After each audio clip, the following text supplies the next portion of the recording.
విశాఖ కోటవీధి ప్రాంతానికి చెందిన శ్యామ్ హైదరాబాద్లో సాఫ్ట్వేర్ ఇంజనీర్గా పనిచేస్తున్నాడు. అక్కడ ఒక అమ్మాయితో పరిచయం ఏర్పడింది, ప్రేమ కూడా కొనసాగుతున్నట్టు తెలుస్తోంది. అయితే ఇద్దరి మధ్య తగాదాల నేపథ్యంలో అమ్మాయి ఆ యువతి ఆత్మహత్య చేస్తోంది. దాంతో భయంతోనే ఆ యువకుడు కూడా భీమిలిలో ఆత్మహత్యకు పాల్పడినటువంటి ఘటన విశాఖలో జరిగింది.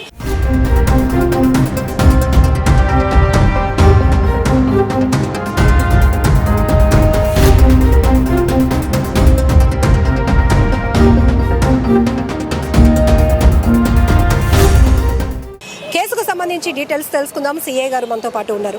సార్, ఏంటి సార్ అసలు ఇద్దరి మధ్య ప్రేమ పరిచయం? అమ్మాయి చనిపోయిందని ఈ అబ్బాయి భయంతో చనిపోయాడని ఏంటి సార్? అంటే ఈ రాజన్ శ్యామ్ కుమార్ ఈయన యాక్చువల్గా 1 టౌన్ ఏరియా ప్రాంతానికి చెందినవాడు. ఈయన పాలిటెక్నికల్ చదివి తర్వాత బీటెక్ ఏదో చేసినట్టు తెలిసింది. అయితే ఈయనకి పావన్ అనే అమ్మాయితో పరిచయం ఉన్నట్లు మనకి ఆ నోట్లో రాయడం తెలిసింది. అయితే వాళ్ళ ఫ్యామిలీ మెంబర్స్ కూడా అడిగితే అదే విషయం చెప్పారు. ఈయన హైదరాబాద్లో ఏదో ప్రైవేట్ కంపెనీలో పనిచేస్తున్నట్లు మనకు తెలిసింది. ఆ క్రమంలో గతంలో వీళ్ళిద్దరి మధ్యన అనకాపల్లిలో ఇష్యూ జరగడం, అక్కడ పోలీస్ స్టేషన్లో ఇష్యూ జరిగినట్లు చెప్తున్నారు.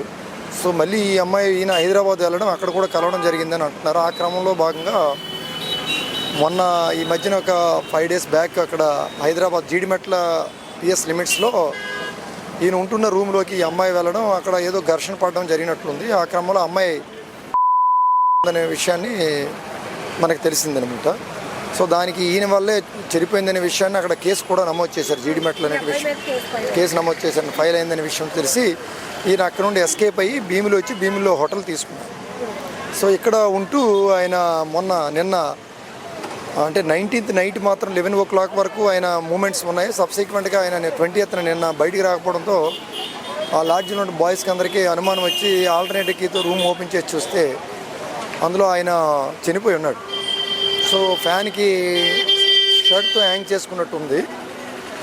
సిమిలర్లీ ర్యాట్ పాయిజన్ కూడా ఉంది, ఓపెన్ చేసి కొంత కన్జ్యూమ్ చేసినట్టున్నాడు కూడా రాశాడు. ఈ అమ్మాయి విషయంలోనూ అదే వేరే అమ్మాయి కూడా ఏదో సారీ చెప్పినట్టు వాళ్ళ మదర్కి బ్రదర్కి ఈ విధంగా నాకు ఈ కండిషన్స్లో నేను చేసుకుంటున్నాను అనేటువంటిది ఒక నోట్లో రాసి ఆయన చనిపోవడం జరిగింది. అమ్మాయి కూడా అక్కడ ప్రైవేట్ కంపెనీలో ఏదో పనిచేస్తున్నట్టు తెలుసు. సార్, అనకాపల్లిలో గొడవ అంటున్నారు కదా, ఇద్దరికి పరిచయం బహుశా వీడు వాళ్ళ పిన్ని వాళ్ళు అనకాపల్లి ఉండేవాళ్ళు. బేసికల్గా వీళ్ళు వాళ్ళ పిన్ని వాళ్ళ ఫాదర్ వాళ్ళ అంటే హస్బెండ్ టైలర్. సో వీళ్ళు మొదలు ఇంట్లో కాకుండా ఈయన ఇక్కడ ఏదో ఇష్యూలు సరిగా ఉండట్లేదని వాళ్ళ పిన్ని వాళ్ళ ఇంటికి ఈయన పంపించడం జరిగింది. ఆ క్రమంలో అనకాపల్లిలో అనకాపల్లి ఆ విధంగా పరిచయం ఏర్పడినట్టు. సార్, ఈ మధ్య చూసుకుంటే కనుక ఎక్కువగా లవ్ ఫెయిల్యూర్, లేకపోతే అనుకున్నట్టుగా చదువులో రాణించలేదనో ఉద్యోగం రాలేదనో ఏం చెప్తారు సార్? ఒక మెసేజ్ అంటే ఇప్పుడు ఇలాంటివి ఈ మధ్యన జరుగుతూ ఉన్నాయి, బట్ ఇది పరిష్కారం కాదండి. Not a solution for failure of love or education అనేది. దానితోనే మన జీవితం ఆగిపోలేదు. అక్కడ నుంచి మనం ప్రతి దాన్ని అంటారు కదా, failure is stepping stone for success అని. సో ఫెయిల్యూర్ అనేది ఈజ్ లెసన్ కింద తీసుకోవాలి తప్ప దాన్నే చూసుకుని దానిలో ఉండి ఆ సర్కిల్లో ఉండి మనం బయటపడలేము అనేటువంటి ఒక ఆలోచనతో ఇంకా మనకి లైఫ్ లేదు, ఒక వ్యాక్యూమ్లోకి పోయి చేసుకోవడం అనేది కరెక్ట్ కాదు. లైఫ్ అంటే చాలా ఆపర్చునిటీస్ ఉంటాయి. Not at all a solution. There are many other opportunities in the society. మనం వాటిని సెర్చ్ చేసుకొని దీన్ని ఒక లెసన్ కింద తీసుకొని మళ్ళీ మనం కమ్అవుట్ అవ్వాలి. లైఫ్ నుండి బయటికి వెళ్ళాలి. లైఫ్ అంటే చాలా ఉంది. లైఫ్ అనేది ఒక్కసారి అని తెలుసుకుని ఆ రకంగా మనం మనసుని దృఢత్వం చేసుకొని అలాంటి ఆలోచనలు వచ్చినప్పుడు మనము ఒక డైవర్షన్ తీసుకొని ధైర్యాన్ని తెచ్చుకొని లైఫ్ని లీడ్ చేయడే పరిస్థితిని మనం కల్పించుకోవాలి. దీనికి కాలేజీ లెవెల్లో, స్కూల్స్ లెవెల్లో అన్నిటి చోట కూడా కౌన్సిలింగ్ అనేది ఉండాలి, మోటివేషన్ ఉండాలి, కౌన్సిలింగ్ ఉండాలి. ఇలాంటి సిచ్యువేషన్స్ వస్తే ఎలా ఓవర్కమ్ చేయాలని సైకియాట్రిస్టు, మంచి ఈ సైకాలజిస్టులు వీళ్ళందరితో కౌన్సిలర్స్తో కౌన్సిలింగ్ చేస్తే definitely it will be useful. ప్రకారం చూస్తే ట్రయాంగిల్ లవ్ స్టోరీ ఏమైనా ఉంది. మళ్ళీ వేరొక అమ్మాయితో కూడా ఈయన పరిచయం ఉన్నట్టు ఉంది. గతంలో కూడా ఉన్నాయి. ఆ రకమైనటువంటి ఆలోచన ఉంది. ఆ రకంగా ఈయన డబ్బులు కూడా అప్పులు వాడటము, కొంతమంది ఇంటి నుండి కూడా మనీ వాడడం, ఆ రకంగా ఈయన కొంచెము అలాంటి అలవాట్లకి ఎక్కువ అలవాటయ్యి ఈయన డీవియేషన్స్ ఉన్నట్టు కనబడుతుంది. అంటే ఇంకొక అమ్మాయి జోక్యం వల్ల వీళ్ళిద్దరి మధ్య తగాదా. అది జోక్యం అని మనం చెప్పలేము. But this fellow is moving not only with one girl, he has also contacts with many other అనేటువంటిది తెలుస్తుంది. అలాగే ఈయనకి వేరే అలవాట్లు కూడా ఉన్నాయి. దానివల్ల ఎక్కువ లావిష్ లగ్జరీ వల్ల అల్టిమేట్గా ఆయన వెళ్ళినట్టు మనకు అర్థం. ఇప్పుడు ఈ అబ్బాయి వాళ్ళ పేరెంట్స్ ఏం చేస్తుంటారు సార్? మదర్ హౌస్ వైఫే, బ్రదర్ ఏమో ఎలక్ట్రిక్ పోర్ట్లో డాక్యార్డ్లో ఏదో ఎలక్ట్రిక్ ప్రైవేట్ వర్క్స్ చేస్తున్నారు. ఫాదర్ని ఈ మధ్య సింగిల్ పేరెంటింగ్లో పిల్లలు కొంత తప్పుడు అంటే యూజువల్గా ఫాదర్ ఉంటే ఒక భయము, ఒక కమాండ్, కంట్రోల్ ఉంటుందండి. సింగిల్ మదర్ ఉంటే న్యాచురల్గా మదర్ దగ్గర పిల్లలకి భయం అనేది ఉండదు.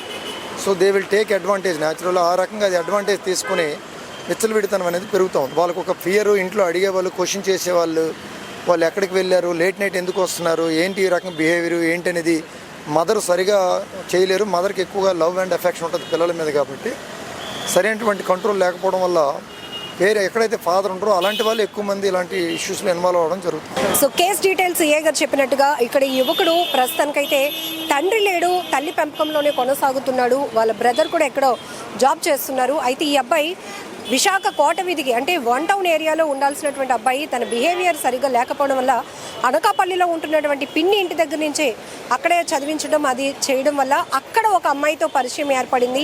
వీరిద్దరు పరిచయం తర్వాత ఈ అబ్బాయి జాబ్ నిమిత్తం హైదరాబాద్ వెళ్ళాడు. ఈ అమ్మాయి కూడా హైదరాబాద్ కూడా వెళ్ళింది. గతంలో అనకాపల్లిలో ఉంటున్నప్పుడు కూడా ఇద్దరి మధ్య గొడవలు జరిగాయి. హైదరాబాద్కి వెళ్ళిన తర్వాత కూడా ఈ అమ్మాయి అక్కడికి వెళ్ళి కూడా గొడవ పడి ఆ తర్వాత ఆ ఘర్షణ ఏ స్థాయికి దారి తీస్తుందో తెలియదు. కానీ అమ్మాయి అక్కడ కూడా ఈ అబ్బాయి పైన అమ్మాయి కారణం ఈ యువకుడే అనే విధంగా కేసు నమోదు కావటం వల్ల ఈ కేసుల భయంతోనే ఈ యువకుడు కూడా నేరుగా భీమిలిలోని ఒక హోటల్ తీసుకొని ఆ హోటల్ రూమ్లోనే ఆత్మహత్య చేసుకున్నాడు. ఎలుకల మందు తాగినట్టు కూడా అక్కడ ఆధారాలు కనబడుతున్నాయి. మరోవైపు నోట్ కూడా అబ్బాయి పెట్టి ఉన్నాడు. అమ్మాయి చనిపోవడానికి కారణాలు ఇద్దరి మధ్య గొడవలు జరిగాయని చెబుతూనే మరొక అమ్మాయికి తను సారీ చెప్తూ ఉన్నట్టుగా కూడా అంటే ఇది ట్రయాంగిల్ లవ్ స్టోరీ అనే చెప్పాలి. ఇలాంటి పరిస్థితులు చూస్తున్నప్పుడు అల్టిమేట్గా యువత తీసుకుంటున్న బట్టి